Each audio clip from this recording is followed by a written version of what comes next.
aqui no jeito. Vamos começar falando sobre planejamento. São 3 pontos que nós vamos tratar: planejamento, depois a questão do endividamento e depois como passar isso para as gerações futuras, para os nossos filhos, essa educação financeira. Aqui no planejamento,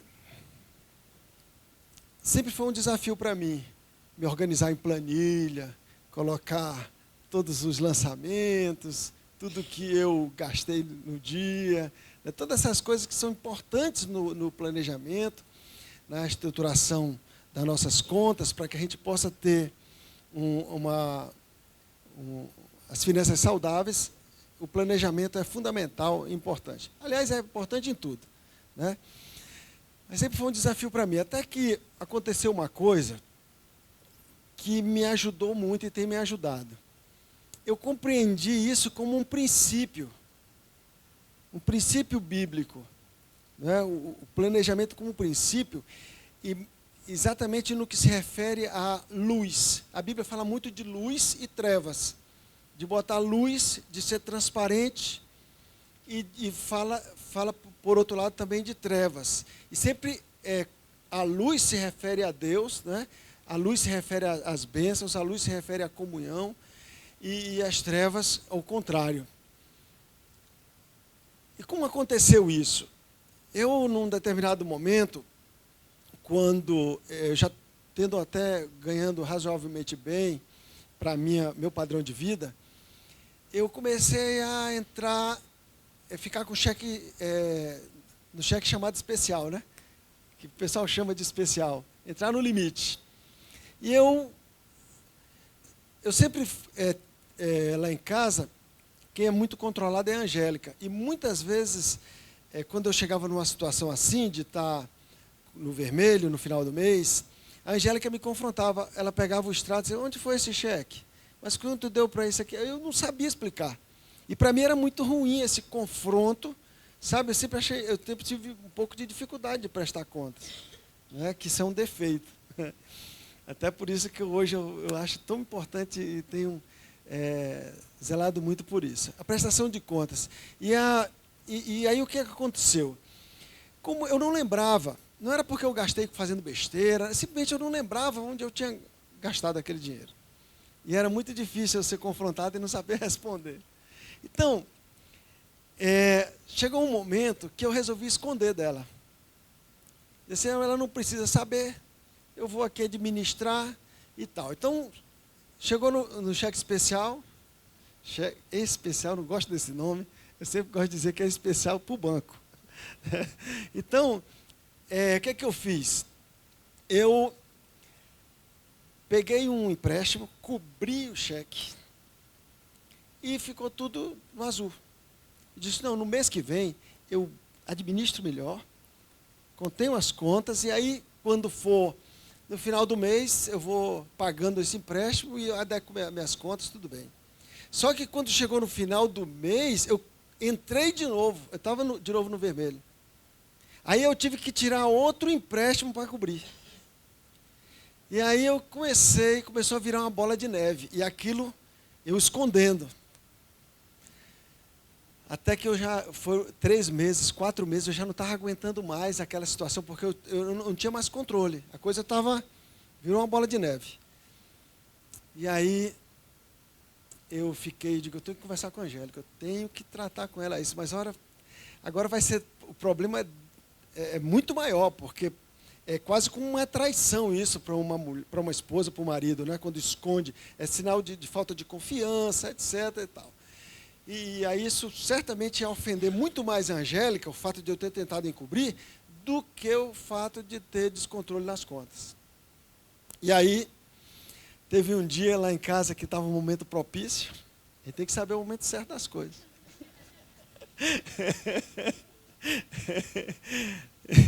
Estava um momento propício, nós tínhamos feito um curso de pequenos grupos, tinha falado de perdão, e ela tinha falado tanto de perdão que antes ela não perdoava, mas agora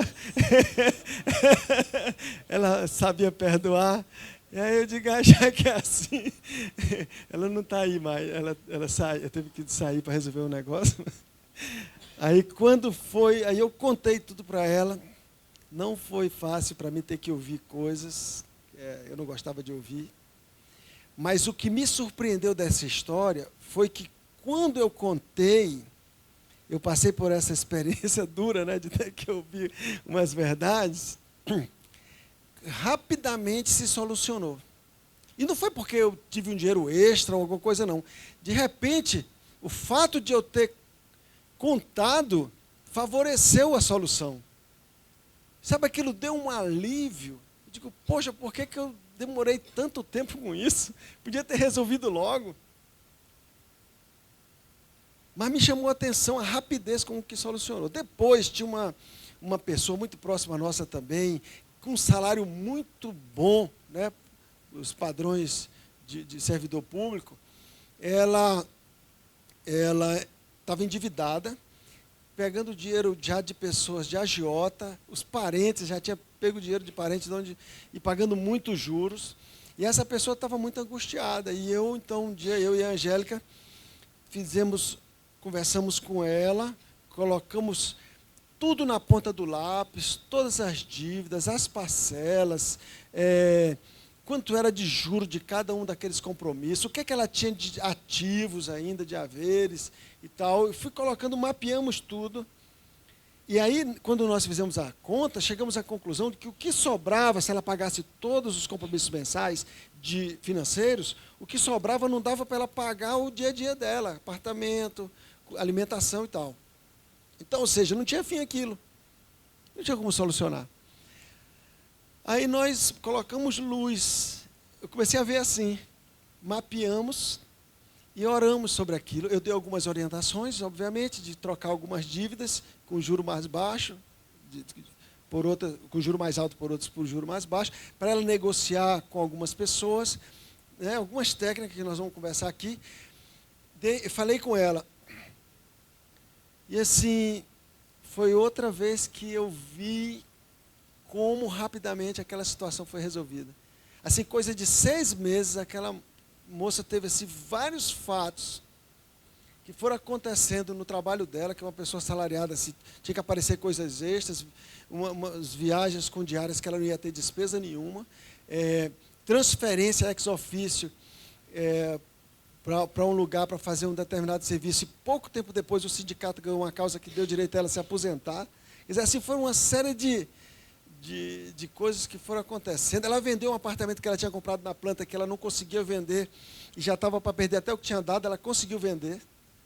Sabe assim, imagina isso tudo em 6 meses, depois que a gente planilhou, que a gente botou luz. Aí começou a cair a ficha. Eu comecei a fazer isso com mais pessoas.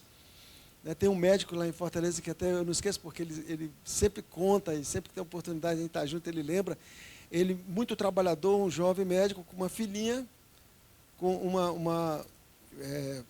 até pouco tempo de casado, estava perdendo o apartamento já, porque não dava conta de pagar, e assim com muitos problemas, muita dificuldade financeira. E o que nós fizemos não foi outra coisa, senão só botar luz, só mapear, colocar e orar com eles, e foi assim. Também, hoje, esse médico é super bem sucedido, muito estruturado, assim, não é nem sombra do que era naquele tempo de angústia que ele vivia. Então, aí começou a cair a ficha do planejamento. O que é o planejamento? Nada mais é do que você colocar luz, você enxergar. É como uma pessoa que enxerga sem óculos, bota os óculos de grau e começa a enxergar perfeitamente. Às vezes estava vendo nublado assim. Muitas vezes a pessoa tem um problema de vista e nem sabe que tem. Quando coloca os óculos é que percebe que não estava enxergando direito. E no botar luz e no planejamento não é diferente. Muitas vezes a gente acha que sabe quanto ganha, acha que sabe quanto gasta. Quanto é que tu ganha de supermercado? Uns R$1.000. Isso está nas trevas, não tem luz aí. Você sabe que um dos valores mais importantes nas empresas hoje é a transparência. Pessoas que sabem prestar contas. A transparência é muito valorizada hoje nas organizações. Então, ter essa capacidade de colocar luz é muito importante. Pode reparar, empresas que perduram, que realmente crescem e permanecem, são empresas onde tem transparência. onde tem luz, onde está tudo planilhado e organizado. Não se cresce assim. Não, eu acho que eu ganho tanto, eu acho que eu posso tirar tanto. Entendeu? Então, isso foi ficando muito claro para mim. Eu fui entendendo o porquê que, lá no princípio, quando Deus criou os céus e a terra, a Bíblia diz que, depois que Ele criou os céus e a terra, havia trevas sobre a face da terra. Ou seja, estava no escuro, e a terra era sem forma e vazia. Ou seja, não tinha acabamento nem decoração. Então, antes de fazer o acabamento e a decoração da terra, o que Deus fez? Disse, haja luz. Haja luz e houve luz. Ninguém pode arrumar uma casa no escuro. Eu não posso melhorar o que eu não posso medir. Então é fundamental isso, é isso que tem acontecido com muitas famílias, por não saber quanto realmente deve, estima que deve, às vezes vai fazer uma compra, eu acho que essa prestação cabe, é uma prestação de R$100, mas às vezes não sabe, não tem exatamente até quanto tempo vai aquela outra de 150, aquela outra de 50, aquela outra. Às vezes o cartão de crédito vem, está cheio de parcelas, 5 de 10, 3 de 12, né? E aí o ganho dessa pessoa já não é mais o que ela pensa que ganha. Porque muitas vezes eu posso pensar, não, meu salário é X, mas quando eu comprometo qualquer valor com parcela, o meu salário já não é mais X. No mês seguinte, eu já tenho que saber que eu ganho X menos a parcela. Mas isso você só sabe se você, de fato, tiver a diligência de colocar luz, de enxergar, de planilhar, de ter essa diligência. Então, isso me motivou a ser mais cuidadoso com isso, a planilhar, a fazer os orçamentos, o planejamento e fazer o controle dos gastos. Bote luz, não é? A Bíblia diz que Deus é a luz e nele não há treva alguma. Não é? Deus é luz. Se andarmos na luz, como Ele, Deus, na luz está, temos comunhão uns com os outros. Imagina aqui uma família, esposa, marido, né? Filhos, ou seja, andamos na luz, temos comunhão uns com os outros, e o sangue de Jesus nos purifica de todo pecado. Ou seja, botar a luz gera comunhão, gera cumplicidade, gera poder, né? Gera respeito e honra numa família. Então, importante a gente ter isso, né? Aqui, nós temos aqui, que o planejamento nem sempre se cumpre, isso é importante, que o planejamento a gente não pode pretender que o planejamento vai se cumprir. Você planeja e você está sempre tendo que fazer os ajustes no planejamento, é constante, é dinâmico, porque ele nem sempre vai se cumprir. Aliás, a probabilidade dele não se cumprir é muito maior do que ele se cumprir, mas ele é indispensável, fundamental. Quem planeja tem uma vida farta, diz esse provérbio, que é uma pessoa organizada, né, tem o seu planejamento. E dentro dessa questão do planejamento, é muito importante a poupança, a reserva. Nós vamos falar bastante sobre isso. Todos nós precisamos ter reserva. Não só não andar endividados, mas ter reservas. Nós nunca podemos gastar tudo que ganha, muito menos mais do que ganha. Nós sempre temos que andar um degrau abaixo, um padrão de vida abaixo do que de fato a gente podia ter. A gente não pode cair no pecado de ostentar o que não tem, nem ostentar o que tem, mas andar abaixo, um padrão abaixo, porque aí a gente tem capacidade de fazer reserva. A reserva é super importante.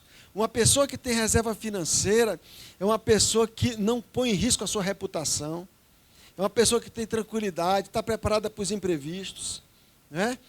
Então, a reserva é fundamental. E a reserva financeira, ela nos habilita, uma pessoa que tem reserva financeira, além de não estar tão sujeito aos chamados imprevistos,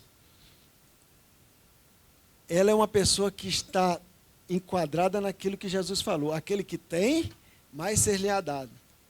E o que não tem, até o que tem será tirado. Então, o que tem é o que tem reserva, é o que tem o dinheiro aplicado, é o que tem liquidez, não é? Essa é uma pessoa que tem. Então, ele tem, mais ser-lhe-á dado. E quem tem, está está mais apto para receber mais do que aquele que não tem. Então, a reserva é importante nós nos dedicarmos para isso. Para isso, a gente tem que se planejar, tem que se organizar, tem que botar a luz, porque senão a gente nunca faz reserva. Se a gente ficar querendo fazer reserva do que sobrou, no fim do mês sobrou um dinheirinho, eu boto na poupança. Não é assim. A reserva ela tem que ser intencional, um propósito definido, um percentual, se for o caso, mas está bem colocado em grau de importância dentro do orçamento. Quem não tem reserva é imprudente. Veja aí, Tiago 4, 13, 14. Atendei agora, vós que dizeis, hoje ou amanhã iremos para a cidade tal, e lá passaremos um ano, e negociaremos, e teremos lucro. Vós não sabeis o que se sucederá amanhã. O que é a vossa vida? Sois apenas como uma neblina que aparece por um instante e logo se dissipa. Aqui, aqui é uma regra de prudência. Quando uma pessoa diz, não, eu vou comprar esse carro aqui em 60 meses, porque eu tenho um emprego, e meu emprego me dá tanto por mês, eu vou pagar 5 anos esse carro. Quer dizer, ninguém sabe o que vai acontecer amanhã. Tem muita gente hoje que está desempregada, que nunca pensou em estar desempregado. Que comprou carro, comprou isso e aquilo, pensando que ia ter. Nós não sabemos o dia da manhã. Nós não podemos contar como certo o dia de amanhã. Temos que ter prudência, temos que fazer um planejamento com o pé no chão, comprar o que cabe realmente no dinheiro, e não achar que nós vamos ganhar, fazer e acontecer. Às vezes a pessoa diz, não, eu estou em crise financeira porque eu fiquei desempregado. Mas, na verdade, todo imprevisto é previsível. Nós não podemos pensar que botar a culpa no imprevisto, não. A gente sabe que o imprevisto existe, então nós temos que nos preparar para ele, tendo uma reserva financeira. A economia, ela funciona em ciclos, né? Há tempo para tudo. Há tempo de abundância e há tempo de escassez. Há tempo de fartura e há tempo de escassez. Então, é importante que a gente tenha certo que todas as famílias, todas as pessoas e todas as nações vão passar sempre por vacas gordas e vacas magras. A economia é cíclica. Você pode observar que sempre as crises se repetem. A gente não pode acreditar, como aconteceu recentemente no nosso país, que nós passamos por um tempo em que a economia estava em constante crescimento, que todo mundo achou que estava, agora estamos ricos, começaram, o que tinha de gente que, qualquer coisa, se a pessoa ia daqui para Miami só fazer compra, para ir para o shopping. Foi em Miami para o shopping. Eu não entendia isso. Gastando tudo que ganhava. Então, assim, pessoas que, de repente, puderam ter um salário melhor, empenharam 15%, 20% do salário numa prestação de um carro. Isso não pode, porque, na verdade, a economia é cíclica. No momento que a gente estiver ganhando mais, a economia estiver bombando, tiver todo mundo numa condição melhor, é hora de fazer o quê? Reserva. É hora de fazer colchão, é hora de se prevenir. Foi isso que aconteceu com José do Egito. Foi por isso que o José do Egito se tornou esse grande exemplo, né, de prudência, de saber fazer reserva. Porque ele sabia que existiam as vacas magras, as vacas gordas, mas também depois viriam as vacas magras, e era o tempo de fartura e tempo de escassez. Então, nós também temos que agir assim. Nós não podemos nos iludir de achar que sempre a economia vai crescer. Tenha isso claro, olha, se nós estamos hoje com condição melhor, vamos fazer uma reserva, vamos deixar uma parte reservada para os imprevistos. Ninguém sabe o que pode acontecer amanhã. A gente, nesse momento, nesse ponto aqui, eu posso falar para vocês, por exemplo, no meu caso, eu vejo que o ideal seria nós gastarmos apenas 50% do nosso ganho. Tudo que nós ganharmos, só 50% seriam gastos regularmente. Os outros 50% teriam que ser, não poderia fazer parte do nosso gasto. Por exemplo, eu classificaria assim, os primeiros 10% da minha renda para Deus, para o Senhor. Depois, outros 10% para eu ajudar outras pessoas. Uma reserva para ajudar pessoas necessitadas. Depois, 10% para os chamados imprevistos, né? Eu digo que esses 10%, na verdade, é o verdadeiro cheque especial. Cheque especial é aquele cheque que você, enquanto você não usa, ele rende juro para você. E no dia que tu usa, ele não te cobra juro. Que é o cheque que você mesmo se dá. Você mesmo faz o teu limite. E manter esse limite lá. E esse limite vai te render juro quando tu não usar. E quando tu usar, ele não vai te cobrar juro até tu repor. Então, 10% para imprevisto. 10% para sonhos, né? Projetos, coisas que a gente queira alcançar, realizar. Uma viagem, né? Para já ir sair de férias com tudo pago. Não é legal? Sair de férias, hotel pago, as contas, volta, não está estressado com cheque especial ou com cartão de crédito, porque está tudo pago. Né? E assim é um carro novo, né? Trocar de carro, ou seja, é uma reserva para sonhos. Então aí já foi quanto? 40%, né? 40%, sobrou 60%. E 10%, me ajudem aí.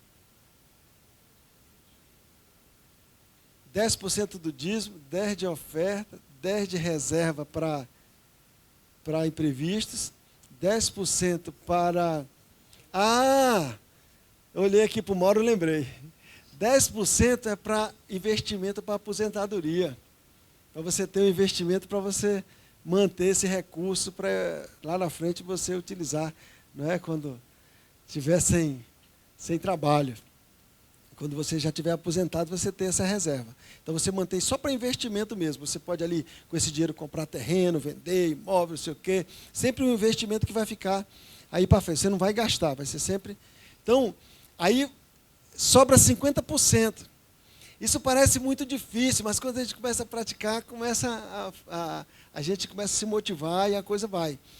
Porque, a rigor, aqui, por exemplo, nós temos pessoas com diferentes nível econômico. Diferente nível econômico. Pessoas que ganham muito e pessoas que ganham pouco. E tem aqui pessoas que ganham muito e vivem num padrão de vida, vivem com mais dificuldade do que os que ganham menos. Então, isso, às vezes, é só uma questão de saber administrar. Se uma criança é educada desde cedo, tem a mesadinha dela. Entregou a mesada dela de, sei lá, de R$20, já dizer para ela, você tem... Na verdade, você só pode gastar 10. 10, aí você faz com que ela já vai treinando desde pequeno, porque aí é fácil depois para ela. No dia que ela estiver ganhando 50 mil por mês, ela só vai gastar 25, porque ela foi ensinada, né, treinada para isso. Então, é fundamental essa reserva, porque a economia é em ciclos. Também nós temos... os gastos chamados sazonais, que são gastos, por exemplo, agora alguém me procurou para falar, olha, nós estamos agora comprando material escolar. Esse gasto é nessa época do ano. Se a pessoa não se preparou para ele, não fez uma reserva para ele, a pessoa agora pode estar entrando no limite de cheque, está comprando no cartão sem ter condição de pagar, pagando juros, por quê? Porque não se preparou. Então, saber que existem as despesas sazonais é importante. Final de ano, dezembro, compra de presente, sai de férias, pagamento de impostos, que são sempre também concentrados na época do ano. Então, esses valores eles têm que ser economizados durante um ano, para quando chegar nessa época, você tem esse dinheiro na conta, sem problema. Ele já está ali reservado para fazer esses gastos. Na verdade, o ideal é que toda a economia seja junta. Não tem o dinheiro do marido e o dinheiro da esposa, é o dinheiro do casal. No cristianismo, Jesus ele disse que quando a gente entra quando a gente entra no casamento, naquele corredor da igreja que vem para casar, que ele é o corredor da morte. É o corredor, no bom sentido, se é que tem morte no bom sentido. Você entrou ali, você deixa de ter a independência para ter interdependência. Deixou de ser duas pessoas para ser uma pessoa só. É um casal. Então, as finanças, nós vamos ver aqui sobre essa questão de transparência. As contas juntas, elas têm um poder muito maior. É um dinheiro só, uma conta só. Então, se tiver quando eu digo uma conta só, não é uma conta corrente só, mas o dinheiro é somado junto. Eu tenho uma conta, pode ter várias contas, mas o dinheiro de um é dinheiro de outro, e o que um sabe, o outro sabe. Isso é transparência. Então, o casal faz a reserva, o casal faz a provisão, e não o marido e a esposa, mas o casal, sempre pensando na unidade. Tá certo, Bruno? Isso é um passo mais além que o casal ele tem que buscar. Sempre buscar ser, como a Bíblia diz, uma só carne, uma só pessoa. E aí, quanto mais se aproxima disso, mais poder, mais prosperidade, mais as coisas funcionam, menos conflito tem, menos confusão vai ter. Quem está aprovisionado ganha mais na crise. Aqui é a história de José. Ganha na crise. Sempre a pessoa que está aprovisionado, ele vai ficar mais rico nos momentos de crise. Mais oportunidades ele vai ter. Muitas pessoas, quando a pessoa é provisionada, quando estão em crise, procura sempre essa pessoa. Pai, se compra aquele apartamento meu, estou doido para dinheiro e tal. E o cara, não que ele vai explorar, porque também não deve abusar e explorar, mas são oportunidades que vão surgir que só vai ganhar dinheiro quem tem. No caso de José, foi isso. Ele se provisionou durante os 7 anos. Quando vieram os 7 anos de crise, todo mundo veio, como se diz no linguajar, comer na mão dele. Todo mundo vinha porque sabia quem tinha, né? Sabia quem era que tinha dinheiro para bancar aquela situação. Então, a gente ter a sabedoria de quando estiver crescendo, deixar a tentação de querer algumas coisas e guardar um dinheiro, provisionar, fazer um colchão. Você sabia que hoje, com toda a crise que se fala aí, os bancos no Brasil são estáveis. Os bancos estão muito bem provisionados. Até por imposição regulatória, eles são muito bem provisionados. Pode olhar os balanços dos bancos aí, que eles estão ganhando dinheiro, continua bem. Está todo mundo em crise, mas os bancos estão ganhando dinheiro. Mas eles são muito bem provisionados. Tem colchão, tem reserva de capital próprio, tem tudo isso que é uma imposição regulatória, mas eles, com isso, é um bom exemplo de ver como toda a família tem que seguir esse exemplo. Fazer uma provisão, fazer uma reserva, manter esse dinheiro aí, é um colchão que quando vier, né, a crise, você está ali, e aí você, né, 1.000 cairão ao teu lado, 10.000 à tua direita, e você vai estar passando, bem demais, porque essa crise não está te atingindo. Por quê? Não é porque você não gastou tudo que ganhava e fez uma reserva. É o que está aqui nesse texto, né? O conselho de José serve para nós hoje. Olha só.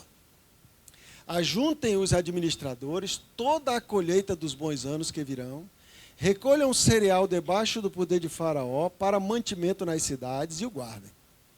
E o guardem. Assim o mantimento será para abastecer a terra nos 7 anos de fome que haverá no Egito, para que a terra não pereça de fome. Interessante até a motivação de José, né? Para que a terra não pereça de fome. Então, eles não comeram, não consumiram todo o cereal, foi reservado. Quando veio o tempo da crise, eles estavam provisionados. E nós podemos fazer isso também. Está na nossa mão, não é? Está na nossa mão. Nós podemos administrar nosso padrão de vida, nossa compulsão, ansiedade para comprar, para gastar e manter ali uma condição financeira, econômica tranquila. A formiga dá o exemplo de reserva, né? Aqui em Provérbios fala da formiga que ela junta numa época do ano para estar tranquilo no outro período. Eu gosto de trazer aqui um exemplo do sistema financeiro para a gente ver como funciona um pouco, de uma forma bem resumida, o sistema financeiro, para nós nos posicionarmos aí. O sistema financeiro tem, assim, grosso modo, tem 4 agentes. Tem o agente supervisor e regulador, que aqui no Brasil é representado pelo Conselho Monetário Nacional, o Banco Central, que é o agente que regula, que controla, que fiscaliza. Nós temos um agente chamado deficitário, que carece de poupança, tem menos do que tem mais capacidade de gastar do que de ganhar, é o deficitário. E tem um agente superavitário, que é aquele que tem mais dinheiro do que precisa. E tem um agente intermediário, chamado intermediário financeiro. Esse verdinho aqui. Então, o regulador está aqui, controlando o sistema. O superavitário, eu botei ele azulzinho aqui para cima, de propósito, né? Azulzinho aqui. E o deficitário aqui, olha. O superavitário, ele faz investimento no mercado financeiro e recebe juros. O deficitário, ele está sempre tomando emprestado e pagando juros. Parcela, consignado, não sei o quê, cheque especial, cartão de crédito e pagando juros. Ó. Então, esse sistema aqui, ó, tanto o intermediário financeiro como o superavitário, estão vivendo disso aqui. Esse vermelho aqui não é de sangue, não, mas é vermelho também. Está alimentando esse sistema. Está todo esse sistema vindo do deficitário. Alguém que, por falta de controle, domínio próprio, moderação, equilíbrio, está pagando juro continuamente. Isso tem gerado, inclusive, uma dependência. A pessoa fica pedalando, termina uma prestação, já quer começar outra. Então, a pessoa, parece que eu trabalhei com essa pessoa, tentei de todo jeito, ele estava terminando de pagar um carro. O carro dele tinha 4 anos, nem 5 anos tinha. Terminando de pagar um carro, um maior sacrifício, e agora que eu terminei de pagar, eu vou trocar. Eu vou comprar outro, vou ficar com prestação até mais 60 meses. Rapaz, não é possível isso. Fazendo obra de caridade com banqueiro. Meu irmão, eu tenho que dar dinheiro para gente que precisa. Está dando dinheiro para banqueiro.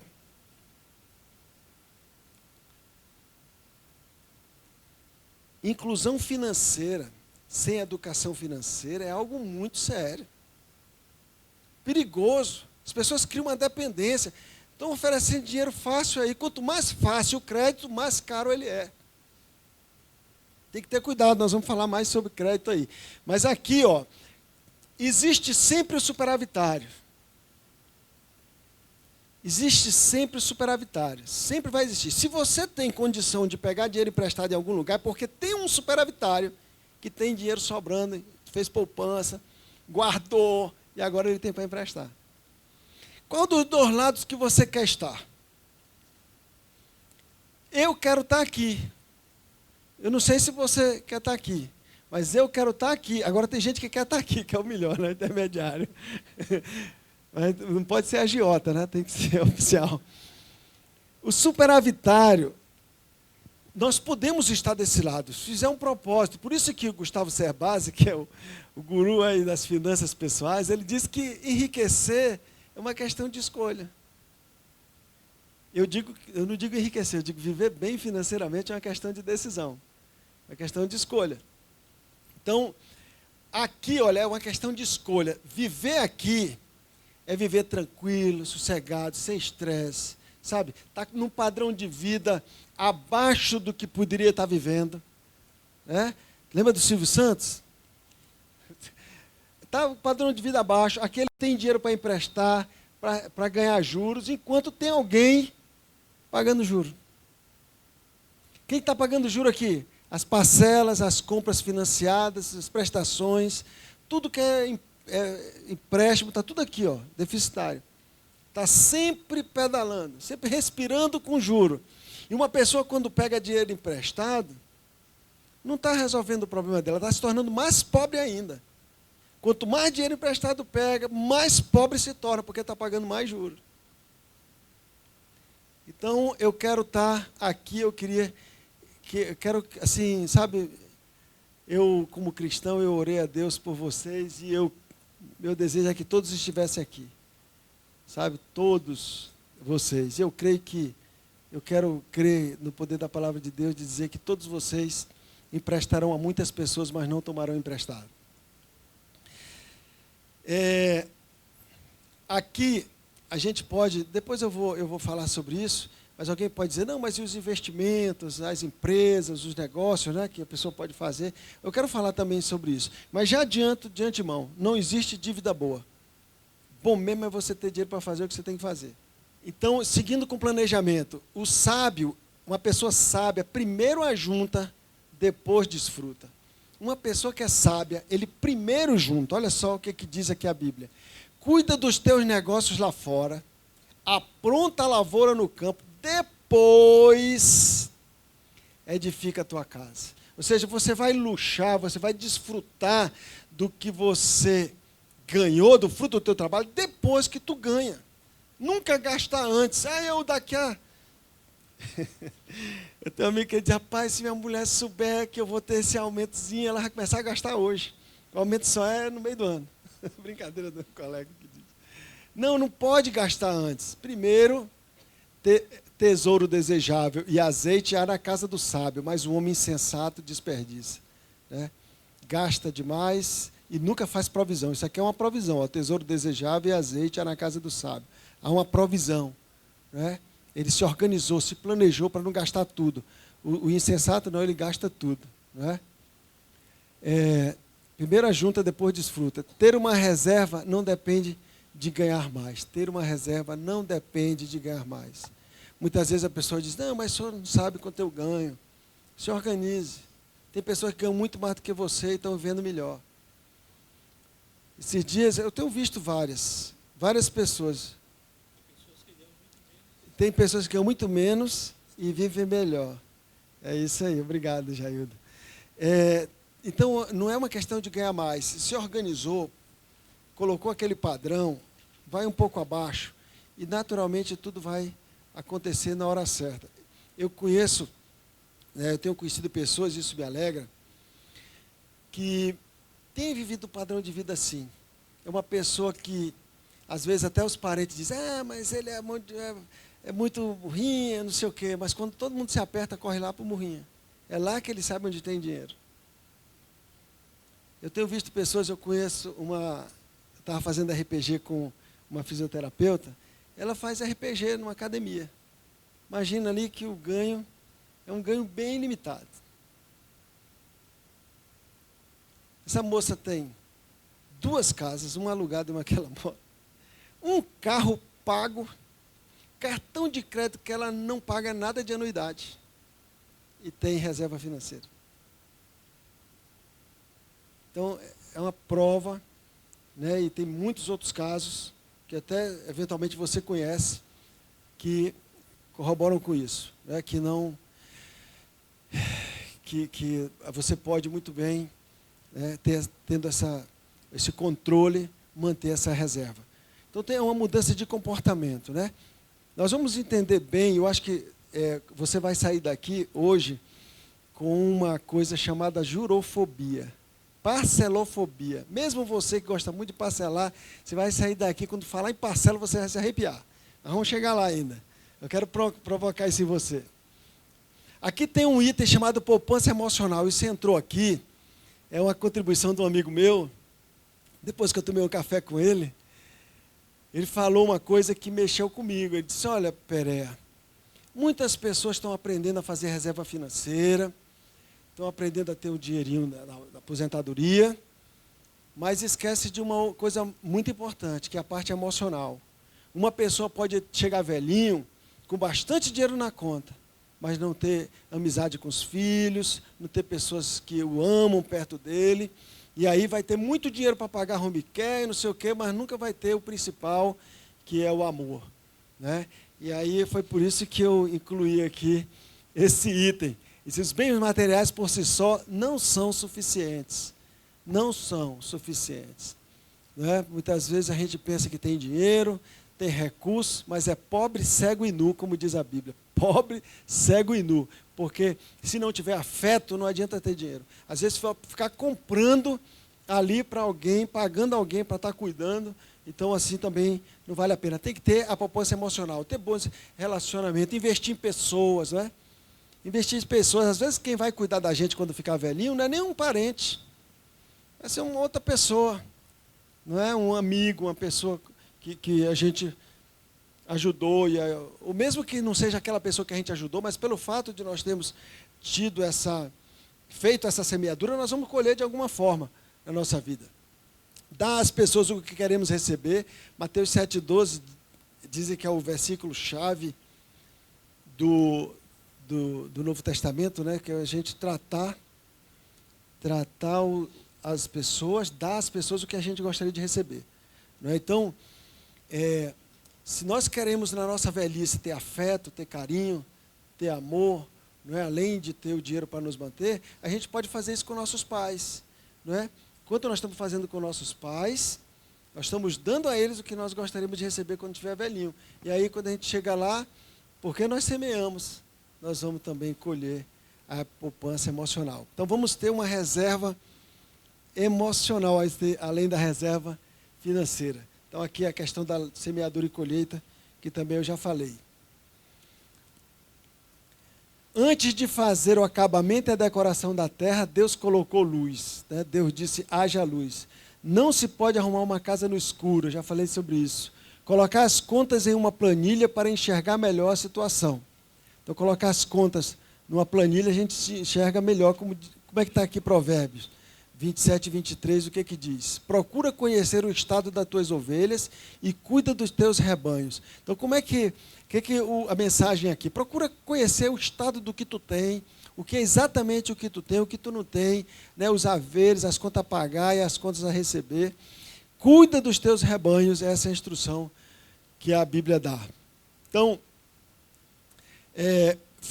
quando nós colocamos numa planilha, nós não estamos fazendo outra coisa senão conhecer exatamente a nossa saúde financeira, o que é que a gente tem.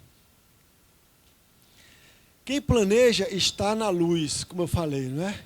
Se projetas alguma coisa, se você faz um planejamento, ela te sairá bem e a luz brilhará em teus caminhos. Se você faz um planejamento, você tem luz. Toda a família deve se envolver e não manter conta ou gasto oculto. Né? Eu já falei aqui do exemplo meio da Angélica, como isso foi prejudicial para nós quando eu ocultei, quando eu escondi contas. Não é? Existem muitos casos que a gente fica sabendo de esconder. Esses dias nós tivemos assim, um caso, uma crise muito grande, porque a pessoa escondeu umas transações e quando o cônjuge descobriu, é muito difícil mesmo, é como uma traição mesmo, né? Traiu a confiança, faltou transparência, não é? Então tem que ter, não é nada de comprar, esconder, e, enfim, fazer compromissos financeiros e esconder. Transparência, né? Essa é a receita para uma saúde financeira. Deus deseja transparência na família, né? Gênesis 2:25. Está logo no comecinho da Bíblia, a Bíblia diz que Adão e Eva, eles andavam nus e não se envergonhavam. Andar nu é andar sem nada esconder, transparente, andar na luz. Eles andavam nus e não se envergonhavam, não tinham vergonha de ser transparente. Então o plano de Deus original é a transparência, é andar na luz, é ter... Né? Então eu sempre gosto de ressaltar isso, que se a gente olhar ali para as empresas lá fora, as empresas sólidas, seguras, são as transparentes. E quando nós colocamos luz, gente, bota luz, começa a enxergar, as finanças começam a funcionar. Começa a dar certo. Tudo parece assim que começa a fluir no sentido de dar certo. Só porque colocou luz, só porque teve a diligência e o cuidado de fazer as coisas de forma transparente. 2 tem força de 3, é isso que a Bíblia diz, que quando 2 estão unidos, há uma concordância no casal, ou em 2 pessoas, ou uma sociedade, quando há uma transparência e confiança, há um poder, há uma sinergia. Ou seja, ao invés de ser uma força de 2, o André e a Rafaela, quando eles se juntam, num sonho, num projeto, nas finanças dele, aí começa a ter força de 3. A Bíblia chega a dizer que 2 é melhor do que 1, porque tem maior paga do seu trabalho. 2 é melhor do que 1, porque tem maior paga. Não é só 1 mais 1. Na verdade, vai ganhar 3. Vai ter uma sinergia.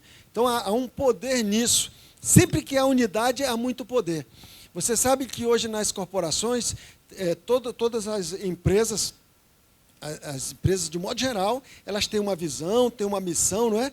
Por que que tem isso? É para chamar todos os funcionários, todos os colaboradores, para focar na mesma direção, para ter uma unidade.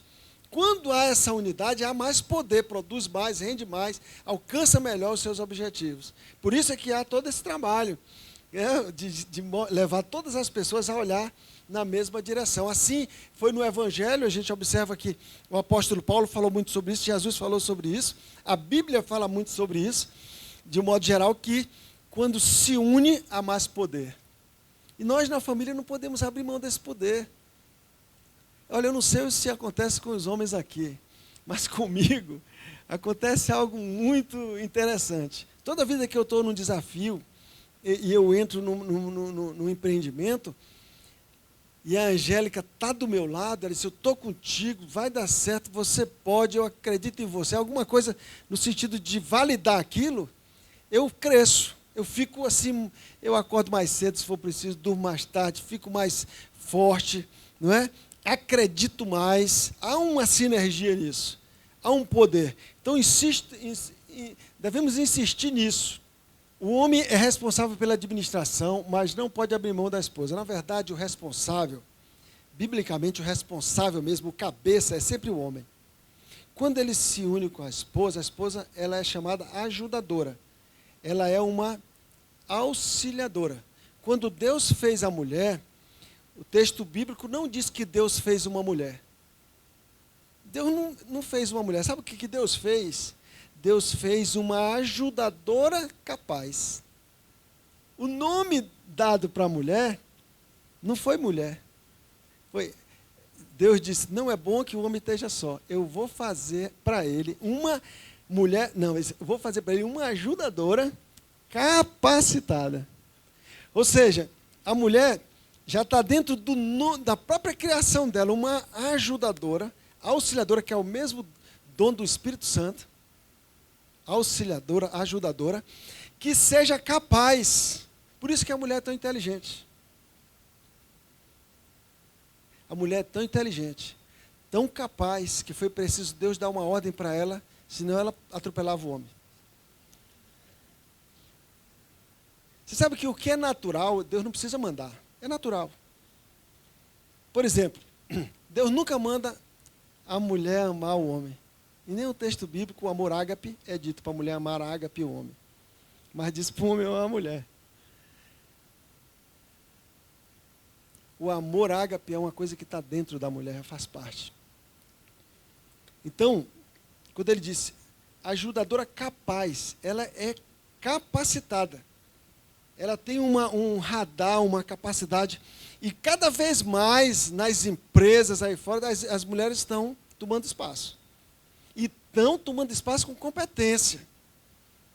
Fazem bem feito mesmo, são diligentes, em regra geral. Porque há um dom que Deus deu. Deu a elas uma capacidade, com uma finalidade, ajudar a família. Todo esse dom, essa capacidade que é dada para ela, é para que a família seja promovida. Junto, marido e esposa. Então a mulher, ninguém pode abrir mão da capacidade da mulher numa família. Eu fico pensando, um homem que não ouve a mulher. Um homem que não dá ouvido ao que a esposa diz, perde muita coisa. Porque o conselho de uma mulher, não é que o homem tem que fazer tudo o que ela diz, né? Mas tem que dar ouvidos. Uma mulher que não é ouvida pelo marido é uma mulher que fica inquieta. Eu acho que uma das maiores frustrações de uma esposa é o marido não dar ouvido a ela. Porque ela foi criada para isso, é o dom dela, ela foi criada para orientar, para ajudar, para apoiar. E quando isso é tirado dela, ela fica incômoda a situação dela. Então as mulheres, ninguém pode abrir mão. E tem mais uma coisa que eu vou dizer para vocês, eu quero fazer uma homenagem para as mulheres.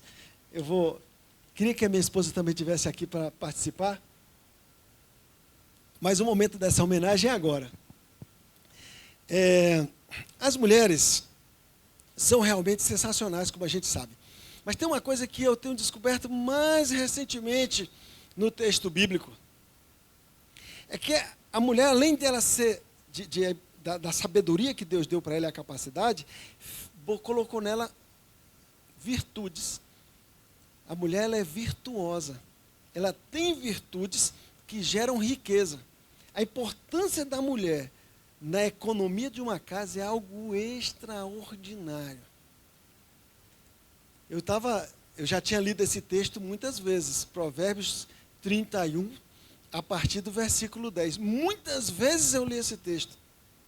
E eu nunca tinha me atentado para a importância econômica desse texto. Esse texto tem o título de A Mulher Virtuosa. Mas essa virtude que ele está falando tem tudo a ver com a economia. Uma mulher tem uma capacidade incrível. E nesse momento, para fazer essa homenagem, eu queria pedir para as mulheres presentes ficarem de pé, que eu queria recitar esse texto em homenagem a elas. Você pode fazer isso? Eu quero homenagear você com esse texto. Esse texto é o teu retrato. É o teu retrato. É grande a responsabilidade que traz esse texto. É muito grande, mas Deus te fez capaz para assumir ele. O que é que diz esse texto? Eu queria chamar a atenção dos homens aqui para o aspecto econômico do texto, tá? Preste bem atenção nas coisas que falam de negócio, de dinheiro. Mulher virtuosa, quem a achará? O seu valor, obrigado, excede o de finas joias. Joias, né? Valor, joias. O coração do seu marido confia nela e não haverá falta de ganho. Ela lhe faz bem e não mal todos os dias da sua vida. Busca lã e linho e de bom grado trabalha com as mãos. É como um navio mercante, de longe traz o seu pão. É ainda noite e já se levanta, dá mantimento à sua casa e atarefa às suas servas. Examina uma propriedade e adquire-a, e planta uma vinha com as rendas do trabalho do seu marido. Não. Planta uma vinha com as rendas do seu trabalho. E ainda vai para a academia. Cinge seus lombos de força e fortalece os braços. Olha só, ela vê que o seu ganho é bom e a sua lâmpada não se apaga de noite. Estende as mãos ao fuso, mãos que pegam na roca. Ainda é generosa, abre a mão ao aflito e ainda estende ao necessitado. Quanto à sua casa, não tem preocupações, porque todos vivem vestidos de lã escarlate. O seu marido é estimado entre os juízes, quando se assenta com os anciãos da terra. Até por causa dela, o marido dela é honrado. Faz roupas de linho fino e de púrpura. Faz roupa de linho fino e vende-as, e dá cintas aos mercadores. A força e a dignidade são os seus vestidos. Olha só que coisa linda. A força e a dignidade são os seus vestidos. Quanto ao futuro, não tem preocupações. Fala com sabedoria e a instrução da bondade está na sua língua. Cuida do bom andamento da sua casa e não come o pão da preguiça. Levantam-se seus filhos e a chamam ditosa. O seu marido a louva dizendo: muitas mulheres procedem virtuosamente, porém tu a todas sobrepujas.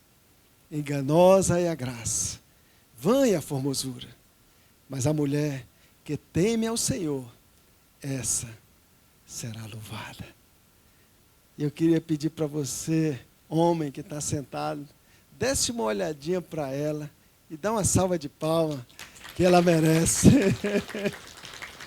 Obrigado. Obrigado. Nunca despreze o potencial econômico de uma mulher. Nunca despreze. A família deve buscar o acordo de como utilizar seu dinheiro. Andarão dois juntos se não tiverem de acordo? Diz a Bíblia. Como pode andar dois juntos se não tiverem de acordo? Converse antes de fazer um empreendimento. Acontece duas coisas boas.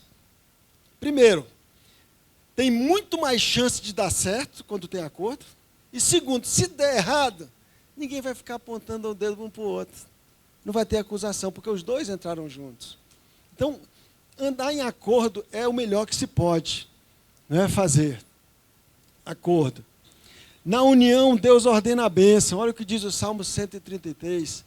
Onde há união, Deus ordena a bênção. Uma família que está unida, um casal unido, é um casal que não vai para onde a planta e ranger de dentes. Casal unido nos empreendimentos, que conversa, né, que tem diálogo, como nós estávamos conversando hoje aqui no intervalo. É um casal que vai bem. Na união, Deus ordena a bênção. A interdependência financeira do casal gera desenvolvimento saudável. Né? Tem força de 3, tem maior ganho do seu trabalho, nós já falamos aqui. Pode botar esse. Melhor é serem 2 do que 1. Por quê? Porque tem melhor paga do seu trabalho. Se os dois estão unidos, o salário vai ser maior, a renda vai ser maior, as coisas vão acontecer. Uma mulher sábia ajuda a fazer dinheiro, é o texto que eu falei aqui. Uma mulher sábia ajuda a fazer dinheiro. Viu? Eu, na minha formação cultural machista, eu, graças a Deus, pela Bíblia, que tem mudado isso em mim, sabe? Mas essa coisa de a mulher, né, a mulher cuidar da casa, a mulher para ficar em casa, cuidando dos filhos e tal, eu estou cada vez mais convencido de que não tem nada a ver isso. A mulher, de longe, traz o seu pão. Olha só que coisa. Compra uma propriedade, avalia, vende, planta uma vinha, faz negócio, compra e vende com os mercadores, não é? É um potencial econômico fabuloso. Só que tem que ter uma coisa, cuidado, porque a mulher, às vezes, quando ela cresce economicamente, quer passar por cima do marido, quer humilhar o marido, quer pisar o marido, despreza o marido, e aí não vai funcionar. Não vai funcionar. Por isso que, ao mesmo tempo que Deus deu toda essa capacidade para a mulher, Deus disse, sujeitai-vos, submetam-vos a seu marido. Quer dizer, tem que ter esse equilíbrio. Ao mesmo tempo que tem um potencial incrível, tem que se cumprir o que nós dissemos aqui. O seu marido é honrado entre os líderes. Ou seja, uma mulher que é sábia, ela tem um potencial, gera renda, ganha mais do que o marido, mas o marido é honrado entre os príncipes da cidade. Não é uma pessoa desonrada, desprezada, colocada em segundo plano. Ela levanta o marido junto com ela. Então, isso é juntar a virtude com a sabedoria. A virtude com capacidade econômica com a sabedoria de saber colocar as coisas no lugar certo. Deve haver confiança entre os cônjuges. Né? Deve haver confiança. Como é que diz esse provérbio 31:11? Estou tentando lembrar dele aqui. Ah, não, eu não botei, não coloquei aqui. Alguém pode... É o que eu recitei?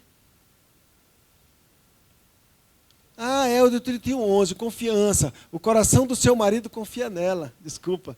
É isso mesmo, o coração do seu marido confia nela e não haverá falta de ganho. Ou seja, a confiança. Não fica, eu não posso botar dinheiro na mão dessa mulher, ela não pode saber quanto eu ganho. Ou como o meu colega disse, se minha mulher souber que eu vou ter aumento, ela vai começar a gastar agora. Não pode ser assim, tem que confiar, tem que ter confiança. Deve orar juntos pelas finanças. Devemos orar junto pelas finanças. Olha Eclesiastes 4:12. Se alguém quiser prevalecer contra um, os dois lhe resistirão. O cordão de 3 dobras, já não são mais 2, 3, não se rompe com facilidade. Então, no momento em que está unido o casal em oração, unido no sonho, no propósito, né, no objetivo, enfrentando o desafio juntos, já não são mais 2, mas são 3. Por isso é que é a maior chance de dar certo. Elaborando um orçamento. Jesus nos manda fazer um orçamento. Você sabia que Jesus manda fazer um orçamento? Jesus ele diz, olha, não começa a fazer nada, nem um empreendimento, sem antes você saber se vai ter condição de acabar. Não comece no negócio se você não sabe se tem condição de acabar. Então, ele até diz assim, primeiro, se sente, eu não sei o que tem a ver sentar com fazer as contas. Talvez seja uma posição melhor para fazer conta, né? Diz assim, quem que vai construir uma torre que antes não se senta, e faz primeiro as contas, para saber se tem recurso, tem dinheiro para acabar essa torre. E é interessante porque, né, ele diz que é para depois, que se você começar e não acabar, as pessoas podem passar por lá e manear a cabeça e dizer, ó, esse aí, vai zombar da pessoa, né? Esse aí começou e não teve condição de acabar. Então, Jesus manda fazer um orçamento. Bota esse texto para nós, Paulinho, por favor. Lucas 14. Pois qual de vós, pretendendo construir uma torre, não se assenta primeiro para calcular a despesa e verificar se tem os meios? Atentem bem. Quando Jesus fala assim, qual de vós, esse termo qual de vós, passa a ideia, né? Qual é a ideia que está por trás? Diz assim, com certeza nenhum de vocês vai começar uma torre sem fazer o orçamento antes. Qual de vós? Será que tem algum de vocês que vai começar uma torre? Ou seja, um empreendimento. A torre aqui pode ser um empreendimento, né? Fazer um negócio, começar a comprar alguma coisa. E não se assenta primeiro para calcular a despesa e verificar se tem os meios, os recursos para concluir. Para não suceder que, tendo lançado os alicerces, ou seja, começou, e não podendo acabar, todos que a virem, ver a torre, zombem dele, dizendo, este homem começou a construir e não pôde acabar. Muitas vezes a pessoa é motivo de zombaria por isso. Está sempre começando. Tem muita iniciativa e pouca terminativa, como dizem, né? A pessoa está sempre começando, tem muitos sonhos, ideia tem demais, mas nunca vai até o fim, né? Não para planejar, saber, eu vou começar e não vou parar, e vou até o final. Então, nós somos ensinados por Jesus a fazer um orçamento, né? Para saber se de fato a gente vai ter condição.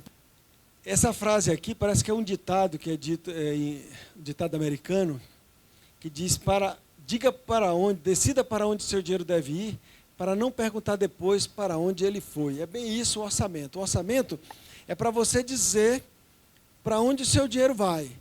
Que vai para habitação, né, para prestação de casa, ou para pagamento de aluguel, para condomínio, né, manutenção, se é para habitação, se é para saúde, ou se vai para transporte, ou enfim, né, dizer para onde o dinheiro vai, para não perguntar depois para onde ele foi. Eu já tive essa triste experiência. E a gente recebeu um bom dinheiro, né? Eita, agora tira o pé da lama. Né? Daqui um tempo, assim, não demorar muito, rapaz, para onde é que foi todo aquele dinheiro que nós ganhamos? Sumiu. Não é? Eu acho que nenhum de vocês passou por isso. Mas muita gente pode passar por isso se não tiver cuidado. Ficar perguntando depois, para onde foi o meu dinheiro? Fases. Né? O orçamento, ele tem, primeiro é o planejamento, que é o orçamento propriamente dito. Depois tem um registro, que é para você anotar. O registro é a etapa em que se anota todos os gastos, tudo que vai gastando, pequenos e grandes. Aí a gente pode anotar numa cadernetinha. Tem aplicativos também no celular que você pode utilizar para anotar. Todas as despesas estão registradas. E depois fazer os controles para saber se o que você gastou no mês foi o que você planejou ou não. E fazer os ajustes finalmente no planejamento, porque sempre vai precisar. Todo mês faz um ajuste. Aqui eu gastei mais porque foi, não é? Nós não podíamos ter gastado tanto aqui nesse item, e aí a gente vai fazendo os ajustes. Para isso, né, para que o planejamento, o orçamento e as contas funcionem, nós temos que saber distinguir bem o que é gasto necessário e desejos. Muitas vezes a gente está dizendo, não, mas eu preciso disso. E nem precisa. Esses tempos, a Angélica insistiu que eu precisava de uma calça jeans. Tu tem que comprar calça jeans. Eu digo, não preciso. Eu tenho uma já, aquela que eu ganhei de presente há 15 anos atrás. Está boazinha a calça. Mas a Angélica insistiu tanto que eu comprei mais duas. Fui lá,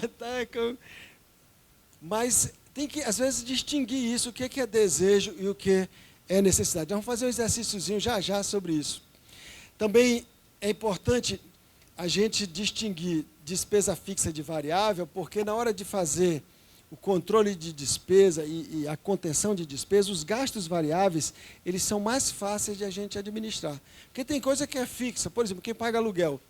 Aluguel, o máximo que pode fazer é mudar de casa, ou eventualmente uma renegociação, você pode até conseguir mudar o preço, mas é muito mais difícil do que você reduzir, por exemplo, uma conta de luz elétrica, que é uma conta variável, né, a conta de supermercado. Você administrar melhor e conseguir reduzir, porque é uma conta variável. Então, quando a gente distingue a variável da fixa, a gente trabalha primeiro a variável e depois é que vai para a fixa, porque ela é muito mais difícil de a gente administrar. Então, devemos também, no orçamento, agrupar as despesas por tipo. Aqui é o que é mais utilizado: alimentação, vestuário, moradia, educação, saúde e transporte. Então, se a gente classificar essas despesas, o que nós gastamos de alimentação no mês, vestuário, moradia, educação, saúde e transporte, você já tem, dá para classificar bem quase todas as suas contas. Nunca esquecer que no orçamento, primeiro a gente tem as doações, para depois fazer as reservas e depois as despesas. Faz o orçamento, a primeira coisa que eu coloco no meu orçamento. Estou falando da perspectiva cristã, que é o que o curso se propõe. Primeira coisa é o dízimo, depois as doações, depois vem as reservas e, por fim, as despesas, os gastos. Eu quero aqui fazer um exercício com vocês. Eu acho que está aí dentro da apostila, na última página, vocês vão encontrar, e vai ser legal a gente fazer esse exercício. É uma folha solta que tem dentro da apostila, uma folha solta. Lá atrás eu acho que foi colocado, na última parte. Aqui você vai encontrar, nessa folha, você vai encontrar duas tabelas.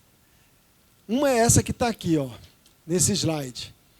Aqui são as formas como as despesas podem ser classificadas, não é, de uma maneira organizada. Aqui você pode classificar por grupo, né? Vamos imaginar aqui essa numeração não tá boa, mas tem um grupo alimentação, transporte. Aqui o que entra, por exemplo, é alimentação, supermercado, né? Padaria, feira e tal. Transporte, gasolina, prestação de carro, estacionamento, etc. Saúde, a parte médica, não é? Medicamentos, farmácia. Vestuário, parte de compras para roupa, sapato. Doações. Habitação, não é? Aluguel, se for o caso, prestação prestação habitacional. Condomínios, seguros, etc. Educação, entra aqui, escolas, não é? Curso de pós-graduação, escola dos meninos e tal. Comunicação, toda a parte de TV, telefone, internet. Aí tem o lazer, viagens, férias e passeios, cinema e tal. E cuidados pessoais, que é aquela do... no caso mais comum seria cabeleireiro, essas coisas, né? Cuidados pessoais. Além de classificar aqui por grupo, a gente agrupar nossas despesas por esses itens, é muito importante porque depois, quando você for controlar, você vai saber exatamente em cada grupo desse quanto você está gastando. E o que pode ser feito. E às vezes você percebe, quando você faz esse mapeamento, que está gastando muito em habitação ou vestuário, e você não estava percebendo antes, e agora você percebe claramente porque você colocou os números. E aqui, nessa outra coluna, nós vamos ter despesa por tipo, elas podem ser fixas ou podem ser variáveis, e também por prioridade. Aqui eu botei essencial, necessário e supérfluo. Prioridade essencial é aquela que não tem jeito, ela tem que acontecer mesmo. Ou acontece ou a gente não vive. É essencial. A necessária já é intermediária. Ela é importante e tal, mas nem tão assim fundamental. E o supérfluo é aquele que a gente pode mesmo viver sem ele, né? Nós estamos classificando aí. Agora, na tabela de baixo, seguinte, eu quero que você olhe aí. Vou ver se ela está aqui. Tá. Eu coloquei aqui alguns itens que eu queria que você fizesse um exercício para agrupar. A despesa, aí aqui tem um grupo, para você ver pelo grupo se é habitação, transporte, lazer, o que é, tipo, se é fixa ou variável, e aqui a prioridade. Você vai dizer se é essencial, se é necessária ou se é supérfluo. Tá? Para cada uma desses itens, eu queria que você preenchesse, e se você tiver dúvida, aí você pode fazer pergunta, fique à vontade. Muito bem.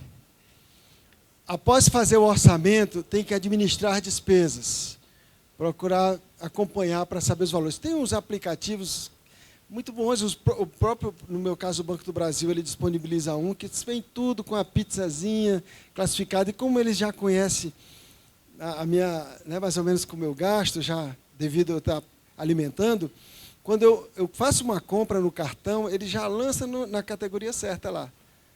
Aí, aqui e acolá aparece é um aplicativo, é do Banco do Brasil.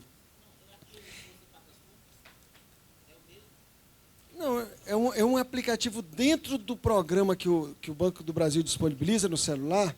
Dentro do programa tem um aplicativo de controle de despesa, de orçamento. Que aí aparece lá, você pode configurar como você quiser, pode personalizar. Não, eles primeiro tudo que passar pelo Banco do Brasil, seja no cartão de crédito ou ali num cheque, alguma coisa, ele vai lançar nesse aplicativo. Só que alguma coisa que ele não consegue identificar, por exemplo, se ele souber que é supermercado, o supermercado já vai para a alimentação direto. E farmácia, já vai para a saúde.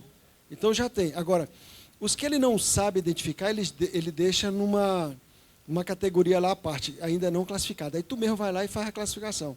Aí depois que tu faz a primeira classificação, ele já sabe que aquele tipo de despesa vai para ali. Aí tu só fica acompanhando, porque muitas vezes ele classifica errado, que é o aplicativo, né? Ele pode classificar errado uma conta ou outra. Mas, de modo geral, é muito bom. Tem dado muito certo. Então, constituir uma reserva para despesas imprevistas, para investimentos e sonhos. Né? Começar pelas despesas variáveis. Sempre as despesas variáveis são mais fáceis de a gente trabalhar. Por exemplo, vestuário, cinema, restaurantes, objetos de decoração, aparelhos eletrônicos, viagens, assinatura de revistas, jornais, televisão a cabo. Tudo isso aqui é variável. Ter cuidado com as raposinhas. Eu boto sempre engraxate aqui, mas agora eu vou lembrar da história do cara do engraxate. Limpeza, estacionamento do carro, cafezinho, água mineral, refrigerante, multas por atraso no pagamento de contas, juro, etc. Isso é a raposinha que nós já vimos Isso, tudo aqui é variável. Você compra roupa mais ou menos. Energia elétrica é variável. Você gasta mais ou menos. Se você decidir fazer uma economia em casa, ela pode variar. Você diz, nós gastamos R$100 todo mês. Vamos fazer um propósito de chegar aos 90? Aí você sabe que ela é, porque depende do... Quanto mais tu usa, mais tu paga.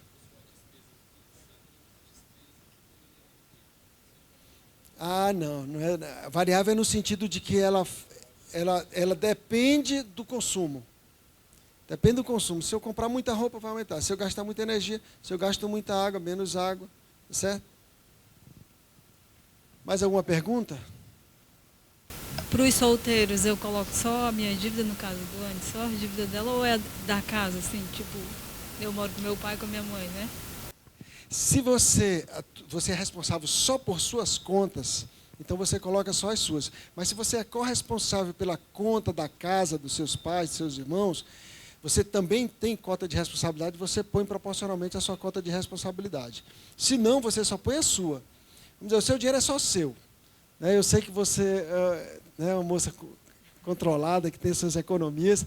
Então, você tem a sua economia, seu dinheiro ali guardado. Então, ele é seu. Você bota as despesas pessoais suas. Não entra na casa, não. A não ser que você tenha responsabilidade com a despesa da casa. Você tem, a conta de luz é minha. Meus pais disseram que a conta de luz é comigo. Então, aí ela entra.